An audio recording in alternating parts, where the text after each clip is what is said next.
Well, good day and welcome once again to Moments with Dr. Steve. I'm Dr. Steve Bonenberger, and I must tell you, I'm just so happy to be here and to be speaking to you about these topics that matter so much as we start to look at what is happening. I will remind you as we get into today's topic, which is Cultural Blitzkrieg, Part 2, that we're working through the Writer's Covenant composition to compilation and compilation. It is one of my great works of literature, and I'm just going to remind you that our intent here is to give you fodder for thought for you to build a great tale of your own. Let's do some life takeaways. You're not making anything up. You're not manufacturing misery. We left off yesterday by reminding us all that we're in the cultural blender. We are in the wash. The cultural blender is happening right now. I live in a place that is near the ocean. And for 36 years, I've been going to this place I call the Cliffs. And I look down at the Pacific because I live in California. And I watch surfers, and it's so interesting to watch them. I can't swim and I don't know how to surf, but I marvel at these men and women who are out there on those little tiny slivers of foam or wood or whatever.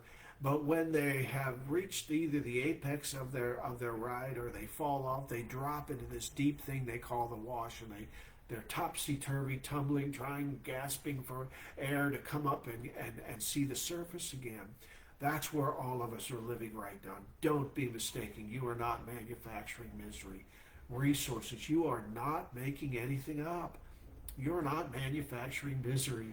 You're watching your assets and your income and your savings erode.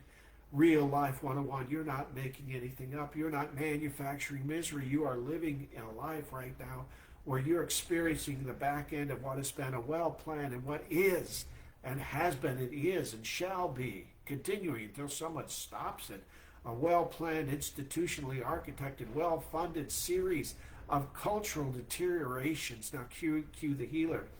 In the Writer's Covenant, we build the case for the arrival, the advent, the appearance, the installation of the great heroic character. And we are building the case for a healer, a heroic figure of epic proportion and size and scale to appear on the scene. So today we're going to continue with our Cultural Blitzkrieg series, and we're going to talk about the setting that we are creating, the atmosphere, the systemic dismantling of what used to be civil and civic society. We're installing building blocks that wreck cultures and reliably open doors for authoritarian rule. Remember, we're building tales, and we're asking you to build tales, but be clear. The parallels and the connecting points and the similarity to the life that we are all living are so real. They're palpable, are they not? It's impossible to overlook them. I remind you that kingdoms come and kingdoms exit. Kingdoms come and kingdoms exit. We are in a time where corruption and graft and grift and outside influences and incompetence and nepotism and banishment and exclusion and ideological fortification and end of discussion events and trampling upon dissent events and persecution and us versus them and ultimatums and lines in the sand drawn and crossed and Rubicons crossed. Only compliance and violation become the options. That's where we're living, and that's what tale makers do, is they create these settings where these kinds of incidents and happenings and events shape the arrival of the heroic figure. Mile markers. Let's look at some historical mile markers that begin to creep, some quickly, some ever so unnoticeably, into common culture. And these usher in the age that start to unravel the current age. Let's start with sabotage. You begin to see twinkling appearance of sabotage. Simple things like, are you ready for this? I read this in a news article this morning. People in the dark of night in cities in our nation, I live in America, under the dark and concealment of night, stealing large chunks of fiber optic cable that are stretched across the landscape that keep businesses and homes and governmental institutions running smoothly. That I did not make up. But sabotage, you have to weave that into your tale. Inebriation and gambling. You study history. These are givens. In the olden days, these were labeled rolling the dice or casting lots or drunkenness or debauchery. It doesn't matter what the populace, what you call them. It's when the populace is governed by vices. And this is a top-down tamping. This is a top-down tamping. In other words, it's planned to keep people poor and drunk and stupid and conflicted. Think that through. That's the true barometer of social temperature. If you think about the Dune series and the Great Spice Wars, these kinds of things. Internal stress fractures. Internal stress fractures. The system starts to bend and then snap in places and ways that heretofore have been unheard of and never considered even possible. Wear and tear stretches resources and capacity to breaking point. Politicians and their ilk see themselves as untouchable, and they build fortifications and ramparts and moats that protect themselves from that which they have thrust upon the society. And their greed and their avarice and their intended consequences to fortify their positions of power become insatiable. Here you might think about Game of Thrones, these kinds of things. But when you're starting to imagine and craft tale, you have to build in those internal stress fractures. And you have to start to bend the system. Polarization. The reality sets in quickly. If the other guys get their way, our gravy train gets less and eventually even stops rolling. And then we might become the victims of our own undoing. Big causative events, big unlooked for or perfectly planned happenings, events and incidents begin to rule the day, upsetting the apple cart, begins to take place with frequency, and people's heads begin to spin. Next, supply chains snap, and want and craving become the norm in every single village.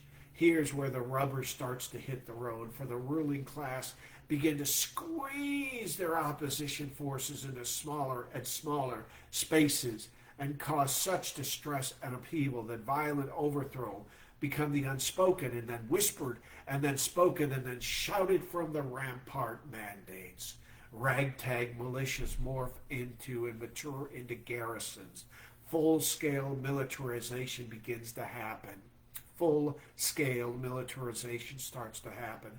And when this becomes normalized, when the sole option remaining is violent overthrow, then you have a society that begins to list towards a failed state. And failed states are proving ground for revolutionary activity. Strongman. Cue the strongman. He or she arrives, their intolerance, their capacity to usurp, their insistence upon the demolition and destruction of rights and freedoms, and the quashing of democratic methods become legendary. And their cruelty is their handshake and their signature and their thumbprint. And it is often, and it is real, and it is almost inescapable. Brown shirts, jack-booted thugs, these become the signature optic and driving coalition that batter the opposition and keep the strong man in power. It is into this setting that the heroic figure emerges. Now, in days to come, we're going to examine what these kinds of figures look like, how they take shape and form, and what their mission is, and how it begins to appear, and how they begin to reject it, and then how they begin to make submission to this greater mission their only cause for living. And then they begin to reshape this newly emerging society. Life takeaways. Brilliance demands recollection. Brilliance demands recollection. For any group to find balance, for any group to find anchorage, for any group to begin to build safe harbor, you must first reflect upon how then did we arrive at this point. Manifest destiny. What we know from history is that these kinds of deteriorations happen gradually on both sides of the New Age meter, both on the strongman side of the equation and then on the heroic side of the ledger. Whom shall I send? It is into these kinds of settings, listen to me very carefully, it is within these kinds of scalding societal cauldrons of disorder that God begins to send his messengers, his avengers, and ultimately from which emerge the heroic figure.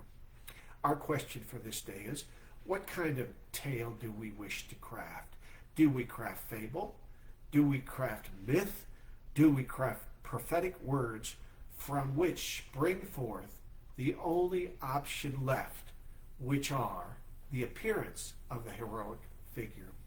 I hope and pray that in your writing that these ideas will begin to, stimulate and activate and energize all of the things that God has deposited in your soul, so that you might move forward with the building of the heroic and legendary tale that is your task to craft, to work on, to write, to publish, and to push into the marketplace. If you want to talk to me, send me a note. Go to thoughtpros.com. You say, how do I do this? Go take our course. Go and spend $250 on yourself.